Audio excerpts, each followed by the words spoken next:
থেকেও পালিয়েছে। হ্যাঁ, এই মাত্র না চোখ থেকে এখানে দেখলাম। বনের এদিকেই তো আসতে মনে হচ্ছে। মুহূর্তে হাওয়া। হ্যাঁ, পিছু যখন নিয়েছি তখন আর ছাড়ছি না। এর শেষ আজ দেখে ছাড়বো। পালিয়ার যাবি কোথায়? এই গ্রামেই তো কোথাও না কোথাও থাকবি। ধরা তোকে পড়তেই হবে। এটা চোরের বাচ্চা, চোর। এই এই চুপ চুপ চুপ। সাধু বাবার ধ্যানে বসেছে।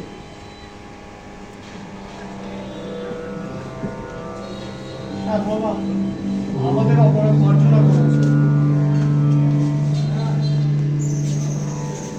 তো হাওয়া করতে করতে বনের মধ্যে এসে পড়েছে। মনে হলো প্রায় এদিকটাই এসেছে। সাধু বাবা, আমরা চোর ধরতে বেরিয়েছি। চোর ধরতে বেরিয়ে সাধু দর্শন ভাবিনি। আমরা বড় সৌভাগ্য। ধ্যান ভঙ্গের জন্য আমাদের ক্ষমা করুন।